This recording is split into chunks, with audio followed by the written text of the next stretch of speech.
over the instruction manual for this game. Yeah, I still saved it. It's the only one I managed to save. Yeah, I was doodling on it a little bit to see those leaves over there. Playing around with belt tip pens.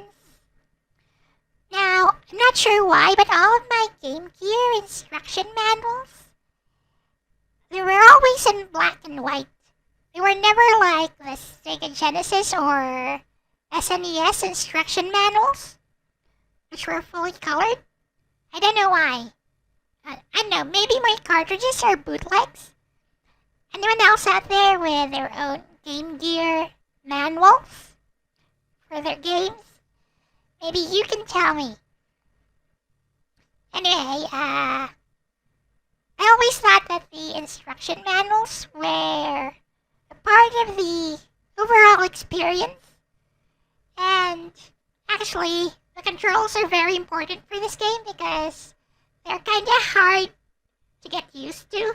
And you may not have access to some of the more advanced moves, such as the chest blast, unless you have the instruction manual and you know the controls.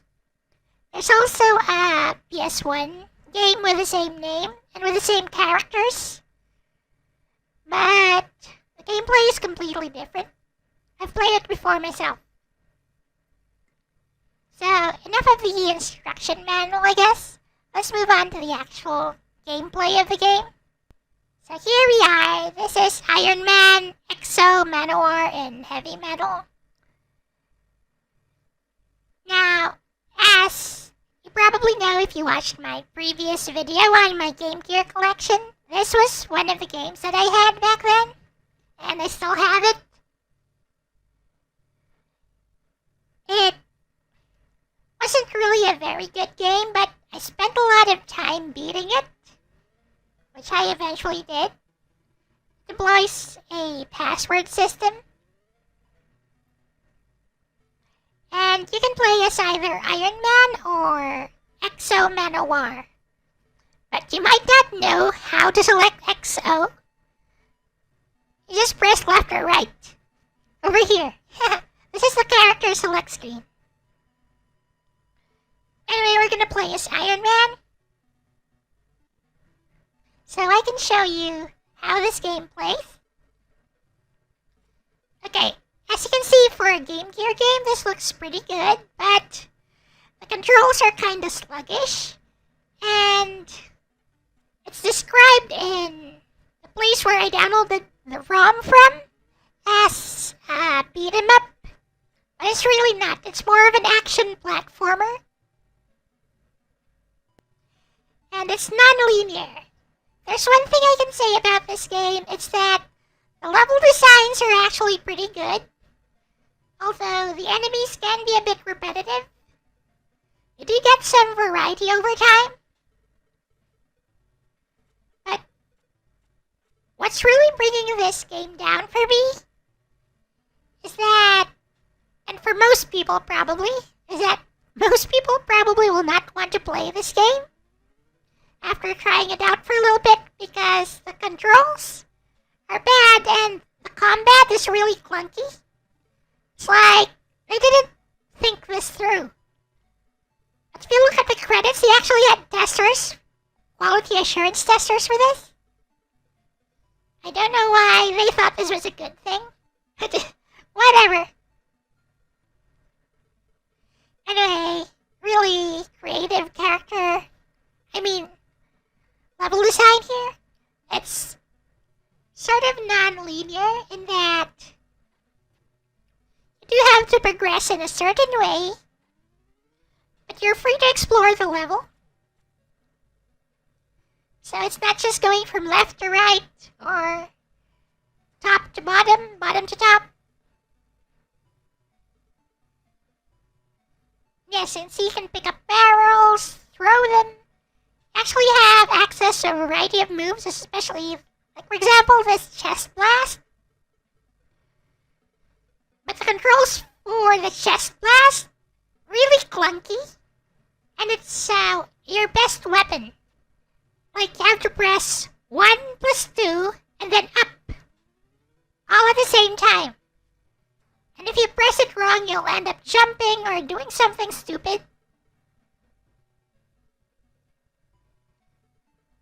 And, I noticed, some other people who played through this game, or who played a little bit of this game, have no idea how to fly. So you have this energy bar at the bottom. In order to fly, you just jump and then press up.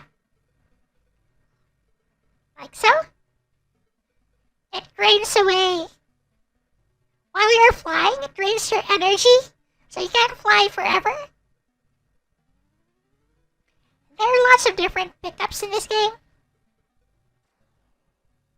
There's the basic life pickup. Life up. There's a pickup that will... There's an item that will enhance your basic blaster for the rest of the level.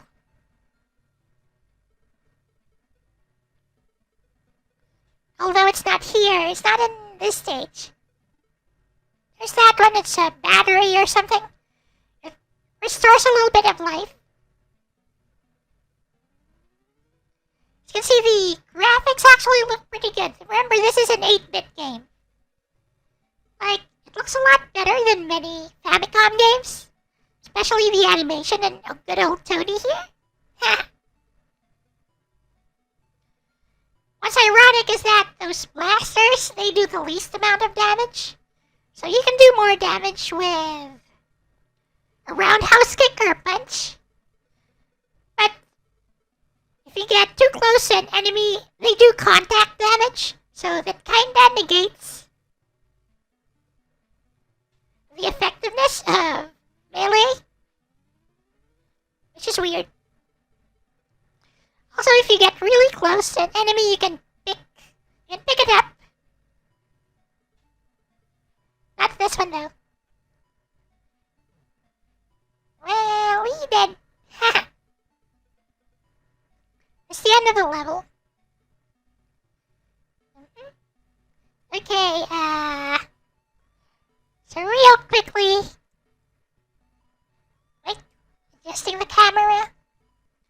Let's go to the next level. This is a pretty fun level. This is the inside of Stark Enterprises. It's pretty big. Like, I think this took me like 10, 15 minutes to finish. See, look at the basic blaster. Has trouble killing this, I don't know, floating drone thing. Oh yeah, like this game had drones before drones were even a thing. Came out in the 90s. No, 1997 I think? 98? It's a mid-90s game. Can't even hit this thing with a chest blast. Oh well. Level design is pretty good, don't you think? I mean, the frame rate is kinda choppy. And what really brings this game down is the combat is super boring. Like, you know what, I'm not gonna let you see me going through the entire level, doing the same thing over and over again. Let's go to the Yellow Jacket boss fight. Here. No. There. Okay, right about here. We're gonna fight Yellow Jacket.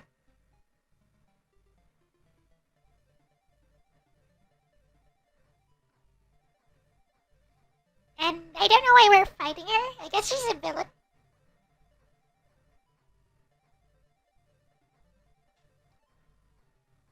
Isn't she like Ant-Man's waifu? I don't know. Let me look it up real quickly. I think this game is based on comic book or something.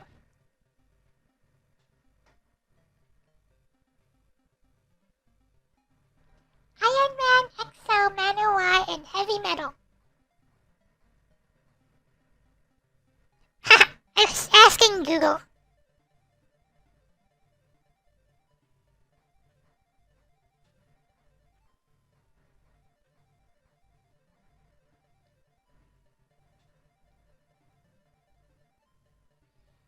And let me check. Let me check.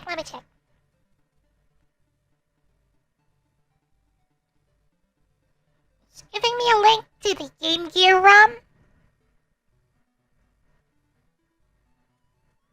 Let's see. Iron Man XO Manowar and Heavy Metal is a video game. Okay? I thought it would be based on a comic book. Like, I thought it would be based on a collaboration between Marvel and Valiant Comics, but nope, it's just a video game. Let's see, the wiki entry for this game says it was met with negative reviews, which criticized it for dull gameplay and outdated graphics. But this is on the Saturn and PS1. Like, the Game Gear version of this game, totally different. Like, I think it was a fun game. This one? I don't think it was too bad. Like, I actually finished this game. Which I can't say the same for the PS1 game. It is kinda slow. Pacing is kinda slow, the combat is boring. I like the exploration elements. It's kind of like a Metroidvania title, almost. Almost. And I like the level designs. And yeah, you get more than this, techno thingy. There's a jungle level, and there's an outer space level, spaceship level.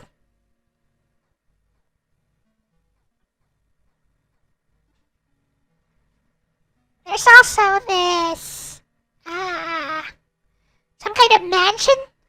Baron Zemo's mansion, yeah. And yes, Baron Zemo is in this game. You know that guy from the Marvel Cinematic Universe? He's in this game, yeah.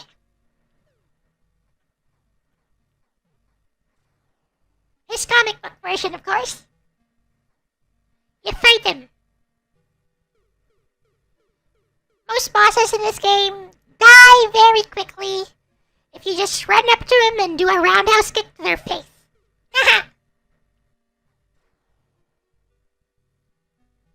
Anyway, yeah. I didn't have a lot of games to play back then, so I had to make do with what I had because Game Gear games were expensive and my parents didn't really buy me games too often, and you know, giving someone a video game as a gift might be a thing in the US. And I don't know, the rest of the world at that time. But here in the Philippines, that just didn't happen because video games were way too expensive. At least for the income level of most people. Like, they sold them at retail prices. US retail prices here. So, while that may be reasonable for people in the US, for people in the Philippines with, I don't know, 20%, 10% of the income of an ordinary person working in a convenience store. And I'm talking about professionals here, teachers. I know, even engineers hired by companies. Accountants. Yeah. That's the sort of income level we had, and we still have today in the Philippines. Although, it is a lot easier, cheaper to buy games. I mean, they're affordable now, so there's really no excuse for piracy. Like, for example, back in the 90s, mid-90s, everyone had a modified PS1 console, because all the shopping malls sold were pirated PS1 games for like 50 pesos each. That's $1.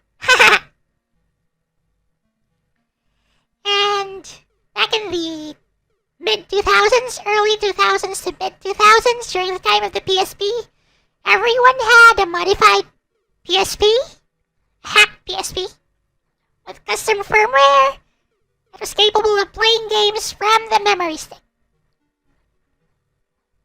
That was a reality. Nobody used UMDs here except super rich people who could afford those things. But in recent times, that's no longer a thing. Like, there's really no excuse for piracy in recent times because people who work can afford video games, they can't afford legitimate software. So yeah, at least that's no longer a thing. Anyway, I went off on a bit of a tangent here. Just wanted to talk a little bit and show you this game, which may have some sort of negative stigma, because of the negative reviews for the PS1 title. But I'd say this game is pretty alright. And if you want to give it a playthrough, do so. Yeah, it's pretty good, I say. Like, not the best Game Gear game, not the most fun, but I personally had at least a lot of entertainment out of this. Took me many, many hours to beat. And of course, on a Game Gear, that means you don't use batteries. No, we don't use batteries. You had to be plugged in all the time. Sort of defeats the portability, you might think, but if you only have one television set in the house, then having a portable console that you could plug in and play video games on, at your convenience, that was a thing. It was great. Fun times. Anyway, I guess that's it for now. It's time to end this video. What do you think? Of this game, I mean. From what you've seen so far?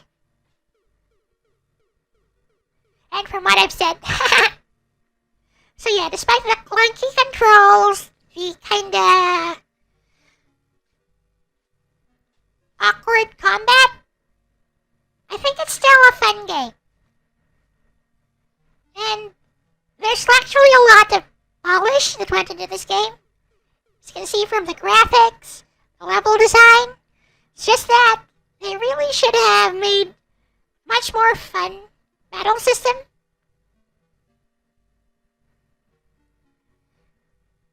Yeah, time to end this video. Okay, that's enough. That's it for now. I'll see you in the next video. This is Lark.x out. Bye-bye. Bye-bye.